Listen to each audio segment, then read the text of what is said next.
Voilà, c'est le dernier, le huitième de dynamique, qui est moins difficile qu'il en a l'air en fait. Donc on nous parle de trois cylindres, 1, 2 et 3, dont le premier est sur une surface, il est accroché, disons, par son axe de rotation, et il roule sans glisser. On va voir ça tout de suite. Le deuxième est fixé ici et simplement sert de poulie, la corde tourne autour de ce cylindre. Et le troisième est pendu de nouveau par son axe à une hauteur d'1,60 m et tombe jusqu'au sol. Alors, avant de réfléchir à comment on va résoudre ça, donc déjà c'est quoi rouler sans glisser? Rouler sans glisser, ça veut dire qu'il n'y a pas de glissement, que les surfaces donc ne glissent pas les unes contre les autres. Donc ça veut dire que le cylindre 1 se déroule sur son plan de manière harmonieuse en fait, c'est-à-dire qu'il roule au même rythme qu'il se déplace sur le plan, comme les pneus d'une voiture par exemple sur le macadam. Elle se déroule au même rythme que la voiture avance. Tandis que quand par exemple la voiture dérape ou glisse, eh bien là, la rotation des roues n'est plus sur le même rythme que la vitesse à laquelle elles avancent. Il y a un décalage entre les deux. Ici, on nous dit qu'il n'y a pas de décalage, donc le cylindre se déroule sur le sol de manière harmonieuse. Et donc ça, qu'est-ce que ça veut dire? Mais déjà qu'il n'y a pas de frottement, parce que les surfaces se déroulent les unes sur les autres sans qu'il y ait de mouvement d'une surface par rapport à l'autre. Comme une voiture qui roule normalement, eh bien en fait, la surface du pneu ne glisse pas sur la surface du sol. Donc il n'y a pas de frottement, en tout cas pas de frottement dynamique. Et puis qu'est-ce que ça veut dire aussi, en termes mathématiques, et ce qui va nous être plus utile, c'est que la vitesse v de déplacement de l'objet, la vitesse linéaire, est liée à la vitesse angulaire, oméga. Par cette formule qui est la même que dans le MCU, qui est la même un peu partout dès qu'on a une vitesse angulaire, donc un objet qui tourne. Donc ça veut dire que dans le cas où elle roule sans glisser, on a une relation simple entre la vitesse linéaire et la vitesse angulaire. L'une et l'autre, donc la rotation et le déplacement en translation, sont liés très clairement. Tandis que s'il y avait un glissement, on n'aurait pas forcément cette formule-là. D'accord? La relation entre la rotation de l'objet et son glissement serait moins évidente. Donc ça, c'est pour comprendre ce que ça veut dire rouler sans glisser. Et puis alors le cylindre 2, il est fixé à son axe, donc il ne se déplace pas. Et le cylindre 3, on suppose qu'il ne tourne pas en tombant, parce que vu le dessin, on a l'impression qu'il est fixé par son axe. Donc il va simplement tomber comme ça en restant d'un bloc, quoi. Il ne va pas se mettre à tourner autour du fil. Ce qui va être important par la suite.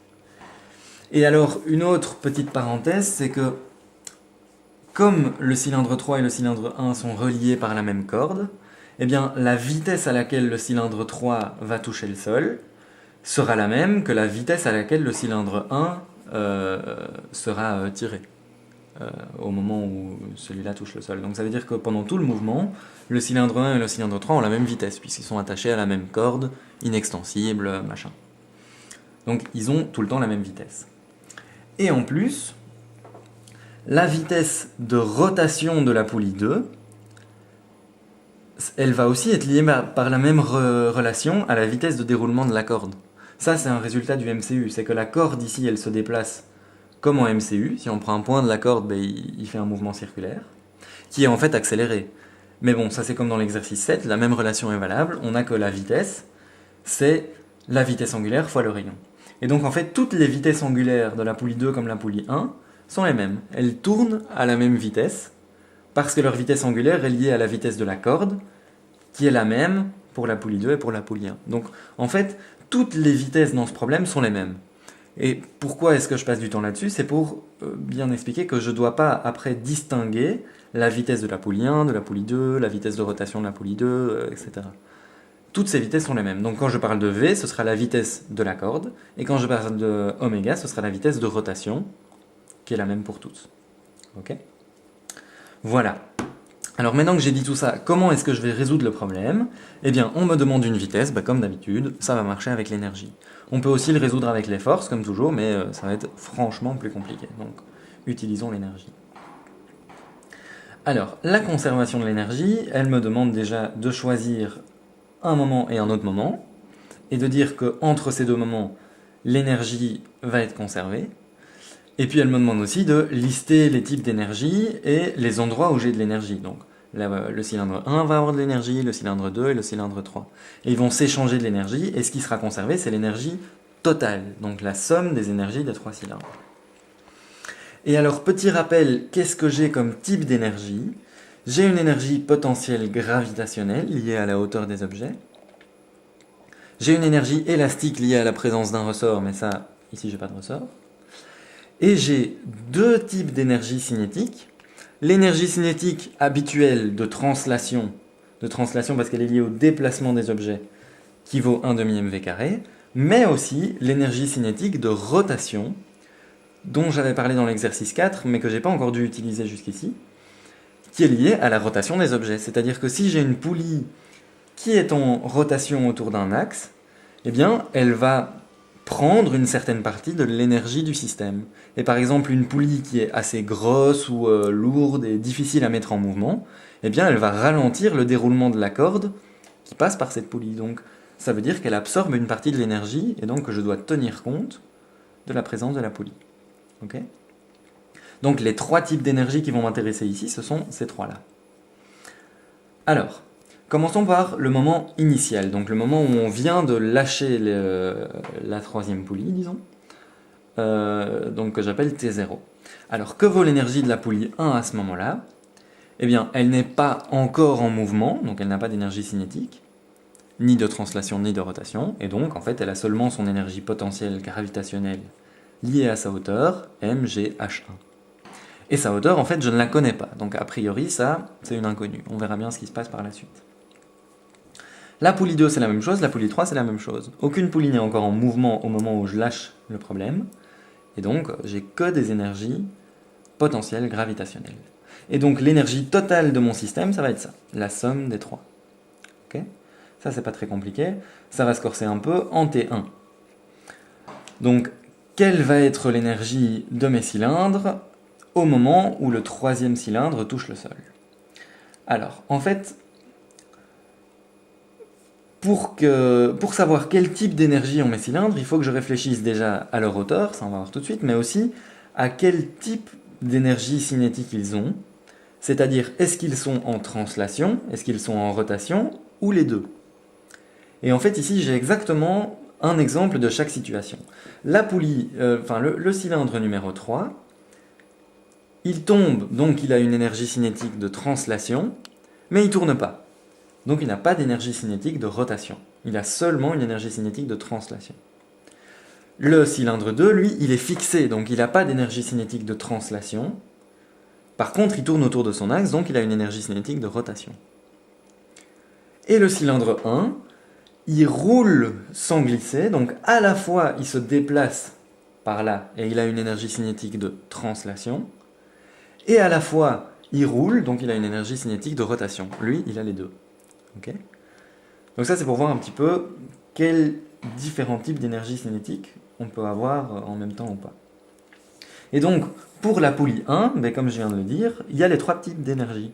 Une énergie cinétique de translation, 1 demi mv carré, une énergie cinétique de rotation, et là je vous rappelle la formule, c'est 1 demi fois le moment d'inertie qui est une constante associée à la forme du cylindre, et ça on va voir plus loin, fois la vitesse angulaire, oméga, au carré.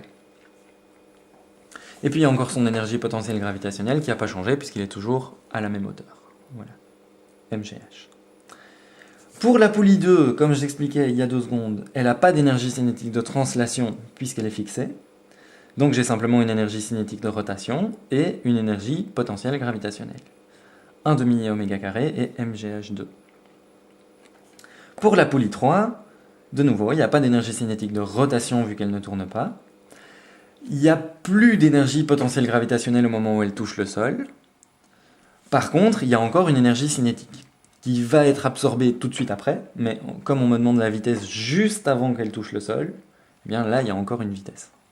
Donc 1 demi mv carré. Et puis si je fais la somme de tout ça, j'ai calculé l'énergie totale au moment 1. Ça me donne tout ça. Okay.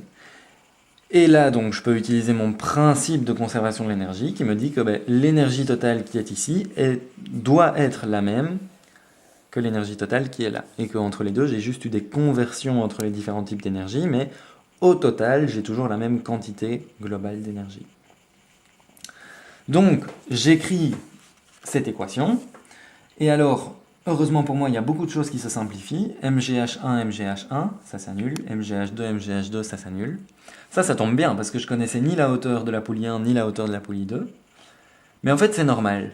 Pourquoi? Parce que les deux poulies ici, 1 et 2, restent à la même hauteur pendant le problème.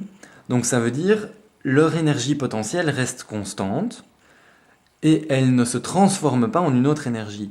Donc dans le principe de conservation de l'énergie, c'est normal que ça disparaisse. Ces énergies-là ne participent pas au mouvement ou à cette transformation d'énergie qui peut arriver pendant un problème. Donc c'est normal que ça se simplifie et ça nous arrange.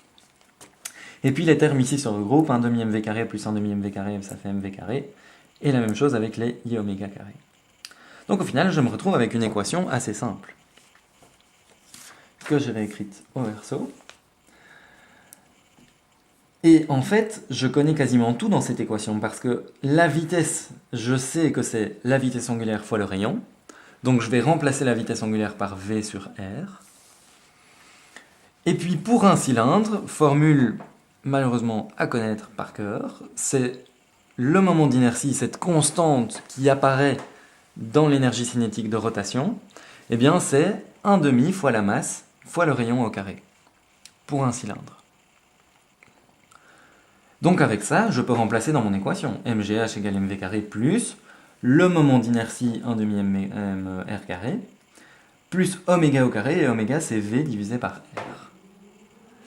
Je distribue le carré à l'intérieur de la parenthèse, ça me donne ça, les rayons au carré se simplifient, et au final je trouve mv carré plus 1 demi mv carré, ce qui fait 3 demi mv carré. Et heureusement pour moi, je suis arrivé à une équation où il ne me reste plus qu'une seule inconnue, qui est en plus ce que je cherche. Donc c'est magnifique, c'est presque fini.